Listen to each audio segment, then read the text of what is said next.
Hey guys, welcome to Talkin Cinema with Mike. During this podcast, I discuss the magic of film with a special guest, and we discuss it from a specific point of view. Today, my guest is Kathie Moon, who is a film teacher, and today we will be discussing Martin McDonagh's latest film, The Banshees of Inisherin.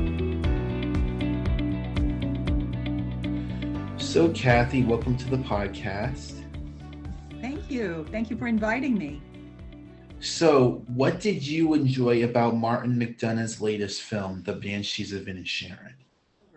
I think the thing I really love most about Martin McDonagh's The Banshees of Inisherin were the relationships between the people and how much love and affection they really had for each other, even when they were sort of at odds, with each other. So for me, that was something I really, really enjoyed. What did you like about the characters? Like there was Podrick and Calm, and there was Siobhan and Dominic. Like, what did you see in each of the four main characters? I really saw these people in terms of where they live. They live on an isolated island, and Yep. they're almost like stuck in time in a sense, because of course our movie is actually set in 1923. And, that's a time really before radio, before really anything except printed newspapers. And of course, there was nothing like that there. It's like we saw that when you went to the grocery store, and the lady that ran the grocery store, everybody who came in there, she asked them what news they had, because that was really a big thing. Yep. So I think that was something that was really, in terms of understanding them and understanding their isolation as a group. And then we also see this loneliness, because all of them have different things going on, different issues going on in the movie. Of course, the big one is the falling out between Colum and Padrick. And when Colum just makes up his mind that he doesn't want to have anything more, he doesn't want to be friends anymore with Podrick. And then when that happens, it affects everybody else on the island. And you Yeah. see all the other people kind of jumping in to try to repair it. And everybody's trying to understand what has happened and what did Padrick do, and he hadn't done anything. No, it's like Calm spends. Podrick spends a lot of time in the movie just trying to get to the bottom of what, like, Calm. What did I say or do that made you not like me anymore? He Right. just is like, I just don't like you. It's just a waste of time. Right, right, exactly. It really goes downhill from there, because when Patrick is not able to get an answer, then he starts looking for other things, other reasons, for example, when he talks to Dominic, and he's talking with Dominic, and Dominic says, well, maybe he's changed his mind because he was nice to you, at the bar this, one time. And no, that's not it. So, it's like Padrick is really at the end of his rope. Yeah. Yeah. The thing, I guess, that really got me to the real turning point in the whole conflict between Padrick and Colum, of course, is when the donkey dies. You know, that's really the turning point, because that's where Padrick, he gets mad now and blames, Colum for killing his donkey. And Because that's the Calm beginning. threatened Podrick, saying, if you keep bothering me, I'm going to cut off each one of my fingers. And Right. he leaves him at his house, and his donkey Jenny thinks it's food. She eats it Right. and she chokes on it and she dies. That's right. That's right. And that was just horrible, of course. And of course, what's happened when Colum and Padrick are kind of on the outs, of course, Padrick reaches out more to the donkey, to Jenny, to be a friend, So I he's know. even getting closer to his donkey, and then his donkey ends up dying. Whoa. Yeah. Yeah, It's it's like, really, really serious situation. But I it's like feel the dynamics are of the dynamics of the relationship, with this trying to find out what's going on, and then ultimately it really going downhill from there. Yeah. yeah, yeah, um, it, that's what happens. I think sometimes when people feel like they can't be friends with other people, like they turn to, they have their pets, and that was kind of the Right. situation with Podrick and Jenny. because Mhm. Jenny was like Podrick's like prize winning donkey. And when he saw her dead in the yard from Calm's finger, that's when, the fuse really starts to light inside of Podrick. And that's Mhm.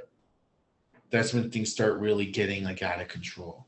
That's right. And you see, the other thing, the thing that's so that's really interesting too is just to look and observe at Colum. And what he does, he tries his best to tell Padrick to stay away from him. And even, Siobhan, the sister, she tries to tell Padrick, look, he just wants to be left alone. I mean, everybody does everything in the town, to tell him to not do anything. And then, of course, Padrick still persists, Yeah. and then he actually does it, cutting off one finger first. Yeah. Yep. And at first, Siobhan was trying to help Podrick, like mend his friendship with Comic, and going down to the bar saying, "You can't just stop being friends with the fella."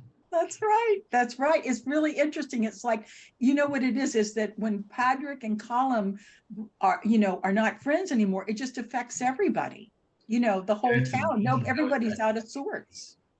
Yeah. Yeah. Yeah. What did you think of the acting in the movie? I I, thought all of the performances are just incredible, as is the screenplay. But the acting performances were all amazing, especially yep. Colin Farrell. I really do. The film has already won a lot of nominations for things, and it's also won some awards right now, in terms of critics awards and stuff like that. But I Yeah. would definitely look for, Oscar nominations for the cast and for the movie, for the cast and the screenplay. But Yep. Like I think this is like Colin Farrell's best performance to date. He's really good at like showing the emotions of Podrick and the grief he's going through from the friendship. yep, Brendan Gleeson, who is also very brilliant in the movie, yep, very subtle, really keeping like the low key personality, making sure like nothing gets too busy. And I really gotta say, like, not just them, but Carrie Condon and Barry Cogan, I thought they both blew it yes, out of the water in the movie. they were fabulous, and especially Siobhan. I know as a woman, I was very much watching and looking at the situation that Siobhan was in. See, here we have a woman who, she's a reader. Okay, that makes her different from some of the other people on the island. And she's obviously very intelligent. And it's obvious on this island that women kind of run everything because the men are usually down at the pub drinking, and there's really not a whole lot to do in the town. And, there's like no opportunity. It's like a really dead place, and there are no young people and there are no families. You can tell in our movie, there are no families too, you know? And also, Siobhan tries to seek a better life outside of Inisherin. That's why Mhm. she on the boat at the end to get to America to seek better opportunity. That's right. She got a job on the mainland, actually. Yep. She got a job as a librarian on the mainland. So she has a way to get out. And she knows from what she's seen with Padrick and Colum that it's not going to end well, and there's nothing she can do about it. She tried her best. So it's Yep. time for her to think about herself, you know. Yeah. And then we have Dominic, played wonderfully by Barry Cogan, who I Oh, thought was a yes. real standout in the movie. As like Dominic was kind of like, um, I guess people kind of saw him as like the village idiot Yeah. in Sharon. I mean, Yeah. he was a young man who was a little like mentally disabled, not exactly like the sharpest knife in the drawer, and Yeah. who was abused by his father. But he was like one of the like genuinely like nice people on the Yes. island. Yes, I thought so too. And that's what ultimately, unfortunately, of course, his demise, his suicide at the end is really the thing that really breaks his heart. And why he does the suicide is really because he can't believe that Padrick has gotten so mean, you know, toward Colum. He just Yeah. can't believe it, like And burning down Colum's house and everything. yep. That is just pushes him over the edge. So you're exactly right, you I think know. another reason why Dominic killed himself was because he wanted to have like a relationship with Siobhan, and she kind of like rejected him. And I think Right. that's another reason why he was pushed over. He felt pushed over the edge. Yeah, that's very possible too. But you see, there's just not very many women, quote unquote, available women on the island.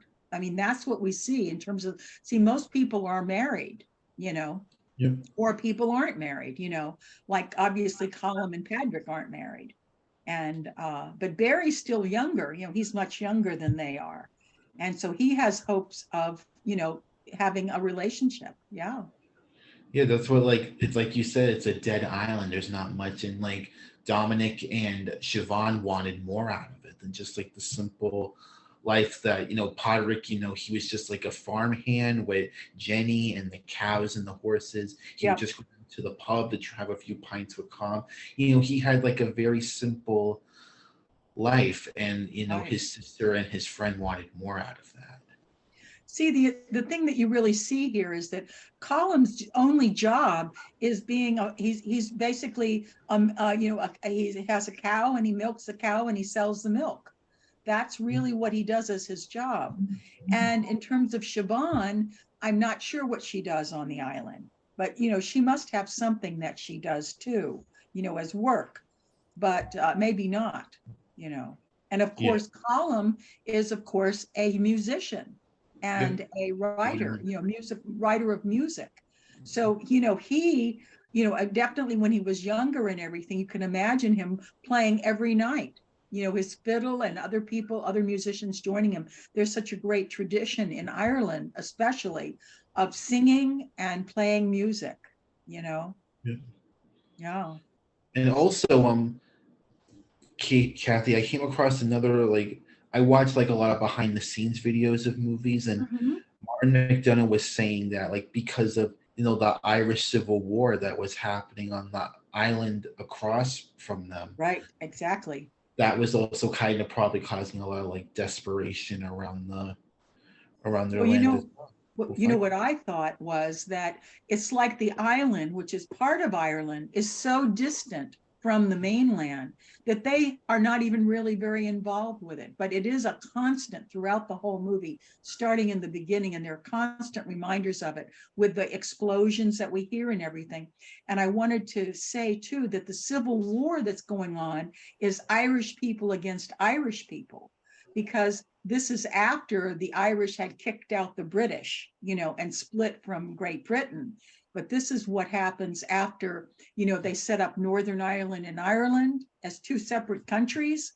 And so the Civil War are those two countries at war, which is basically Irish people fighting Irish people. So it's a really terrible situation. And as you know, we even today, that's still a very precarious thing. Yeah. But Yeah. you're right. The effect of the Civil War on them as a background is definitely something there.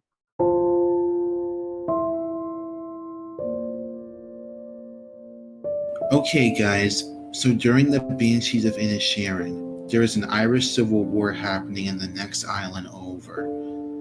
This had me think of current tragic events happening in the world today, one of which is the ongoing struggle for the people of the Ukraine. People there are suffering, and we have to do our part into making it right. You can help by logging on to donate.amnestyusa.org and donating money for these people in desperate need. Thank you.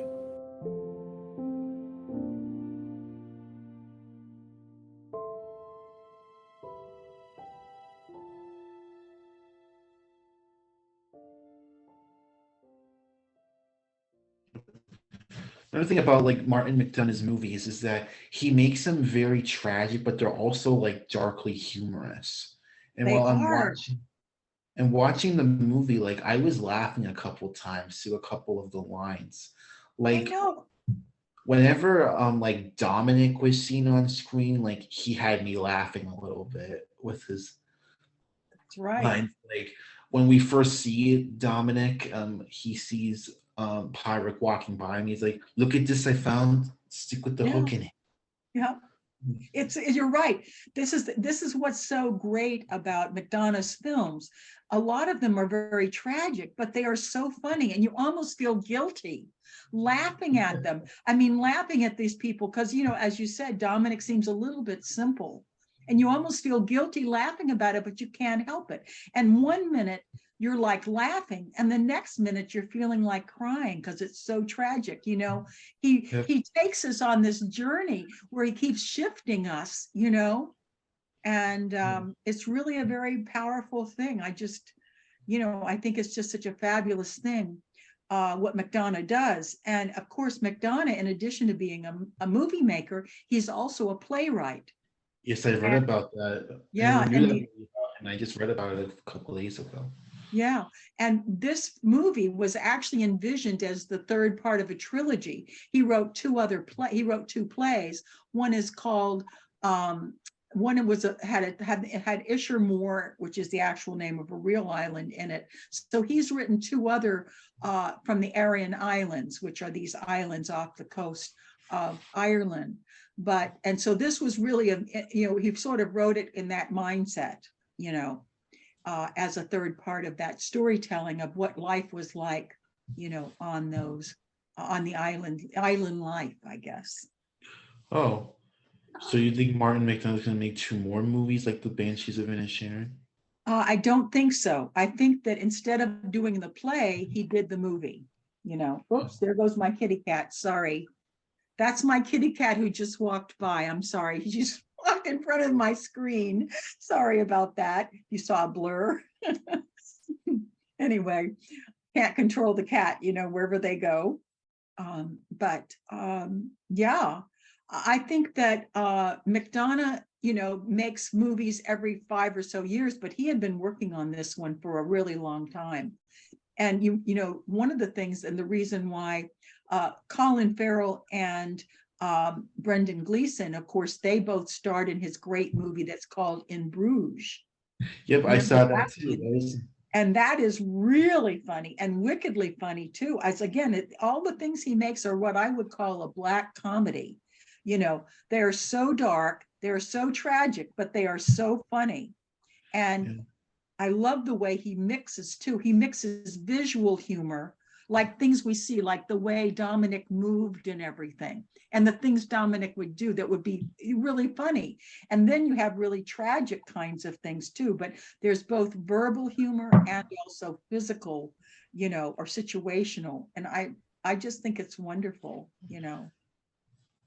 Did you? Like,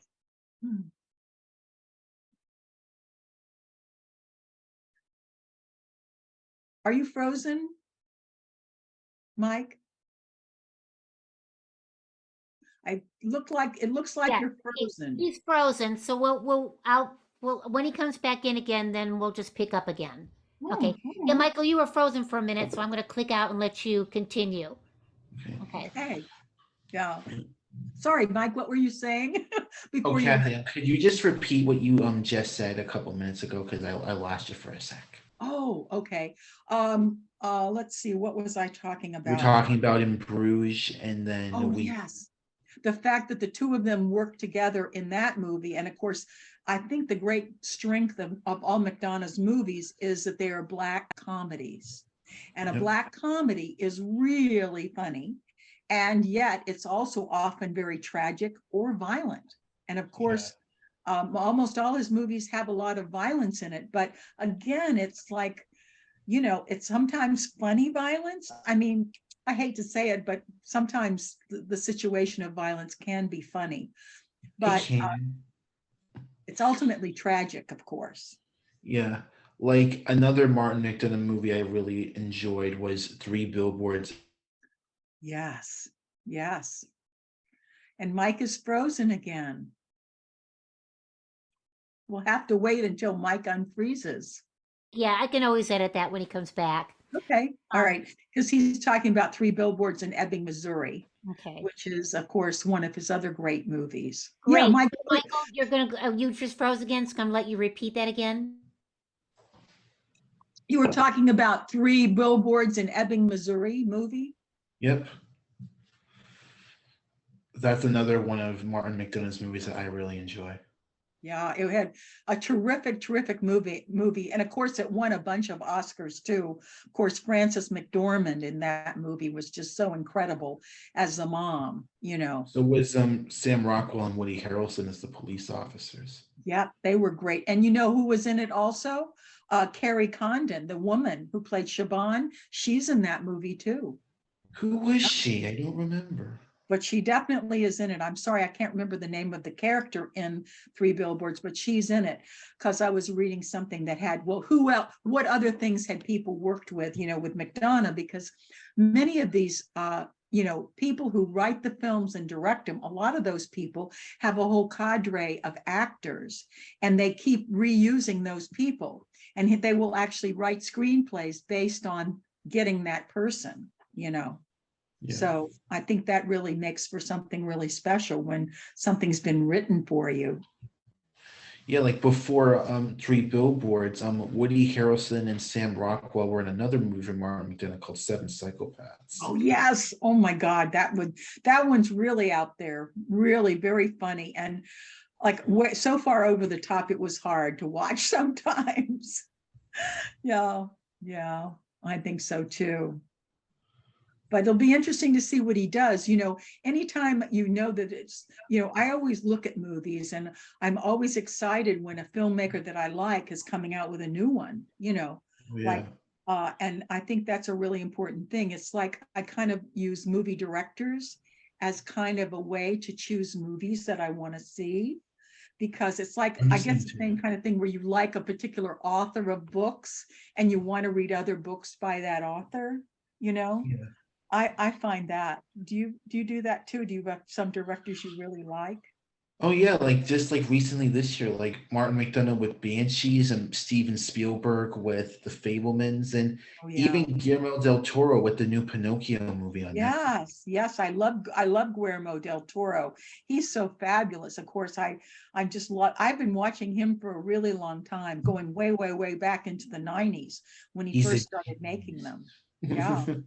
I just love his stuff. And of course, his masterpieces. And of course, Shape of Water is just, a masterpiece. And Yep. That's the movie that beat Three Billboards for Best Picture at the Oscars. yeah, right. And then of course, the other one I love is Pan's Labyrinth, which to me is also also another total classic movie, which is just so exquisite.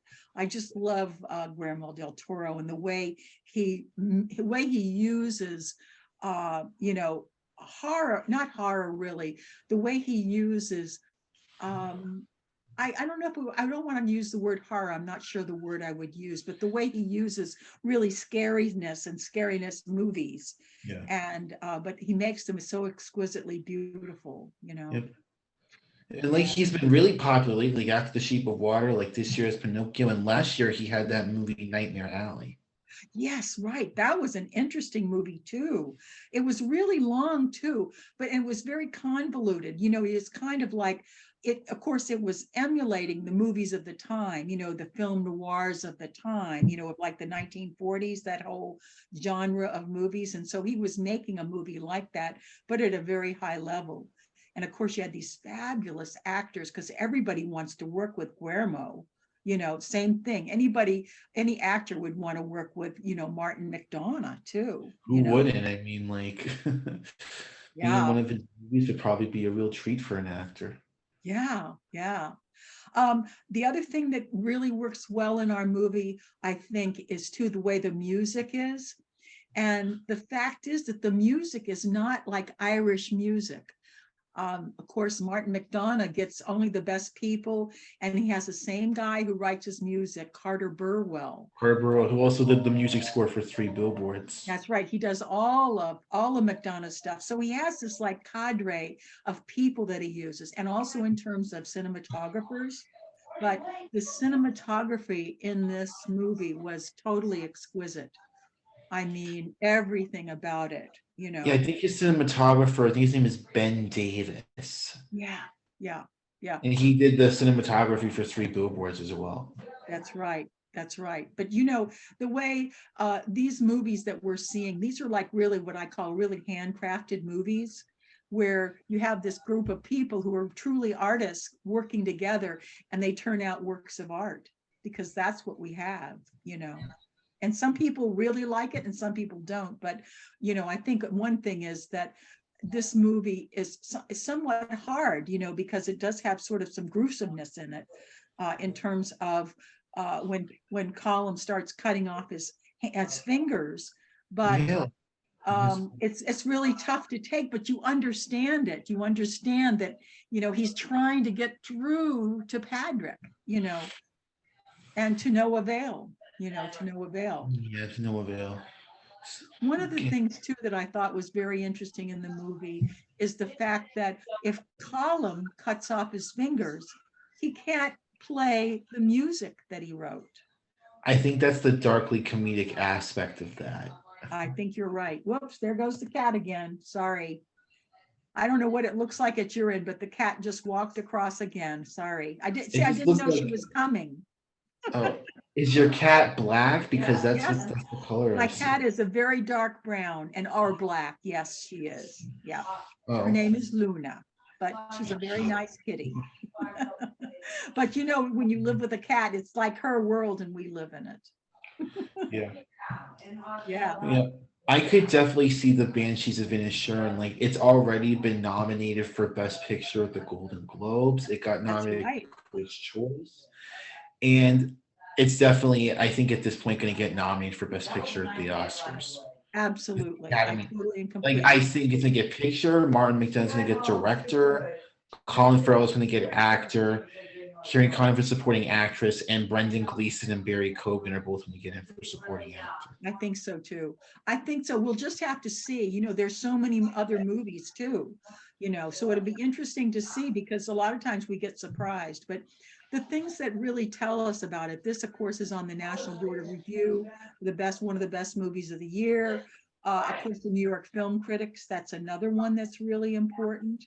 And all of these, have the best movies of the year. So this is definitely a prize, I think. I just wonder what it could win because, like, the competition right now, Kathie, like for Best Picture, it's between Everything Everywhere All at Once and Steven Spielberg's The Fablemans, and Banshees Right. is like the third behind the two of them. Yep. I think that's true. It's They're really like the three interesting. top movies for like this award season. Yeah. Well, and you never know about these foreign films too, like Broker and, other ones that may come into play. The other thing I want to say is that there are some really great popcorn movies. When I call popcorn movies, the movies that are really totally entertaining, they have a great story, they have great actors, they have great heart. And we had two of those that I really loved. I really loved Black Panther, this year. Love And I you. also loved the Top Gun movie. Oh, you like Top Gun Maverick? Yeah. Oh, yeah. I just I thought it didn't. worked on every level. Yeah. Yeah. I didn't see it in theaters, but I watched it on DVD at home. Yeah. Well, I watched it in super duper. When we have these big movies, I spend it. I go Yeah, to like IMAX, I wish I saw it in theaters 2D, now. right? Only on those movies. And I did see recently, I saw Avatar 2, and I saw that in the IMAX 3D. But Yep, I saw Avatar in theaters. I saw Black Panther: Wakanda Forever in theaters. Two yeah. wonderful experiences. Yep. I mean, really, I was so happy. Avatar was, again, a feel-good movie. I mean, it has a lot of things in it and everything. But Black Panther, I was just so happy in that movie. I just was so, I don't know, I just felt so good in that movie. So, I mean, those movies, I think, could win it.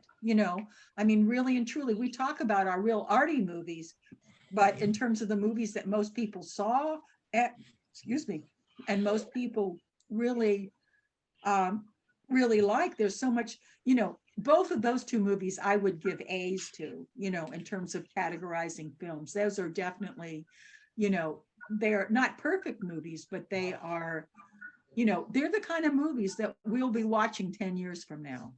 You know what I mean? Yeah, Kathy.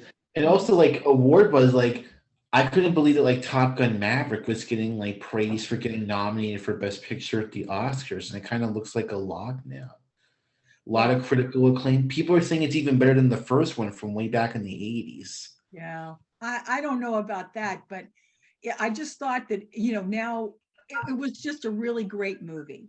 And I think it has a really good chance of winning, in terms of Best Picture of the Year. because number one, it made a lot of money. Both of those movies did. Black Panther and it made a lot of money. And of course, that's something that Hollywood typically likes. But Yep. remember, one of the things that's happened over the last 3 or 4 years is they've increased the number of people in the academy. And now there are a lot more foreign people, people who are working in other countries who are part of the academy now, directors, cinematographers, all kinds of different people. And so that changes, because everybody gets a vote on Best Picture. Yeah. And actually, Kathie, just the other night, I went on Netflix and I watched All Quiet on the Western Front. That's the one I can't wait to see. I'm going to assign that to my movie class next week or the week after next. This week, we're going to do Glass Onions. I saw that. I actually saw it in theaters before it was released on Netflix. Me too. I really wanted it. I wanted to have that experience in the big screen, in the movies. Yeah, I did too. I really feel that the Glass Onion movie falls into the category with Black Panther and Top Gun in terms of being a very popular movie, okay, and having broad appeal to people. I think it's like the #1 movie on Netflix, right now, or whichever platform it's on. I think it's on. Yeah, Netflix, Kathie, you were right. Yeah, right. Netflix. I couldn't remember which platform. Yeah.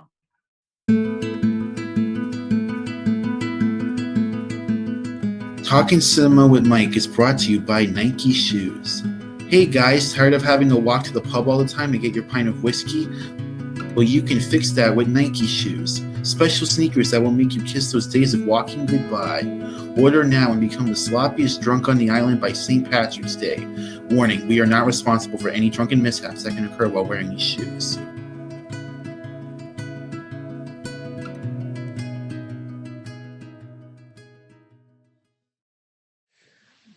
So, Kathie, what is it exactly that you do with film, like after you watch it and like when you like teach it to your class? Right. My classes, I think I look at my classes as more film appreciation classes. They're not filmmaking classes. Like they don't teach you how to make a movie. I sort of feel like I'm teaching people how to watch movies and what to look for. And so that they get greater entertainment and greater meaning. And sometimes movies are hard to figure out what they really mean. And so that's one of the things my classes are really popular for. So I have classes, and some movies we see in movie theaters, and sometimes we see them on the streaming platforms.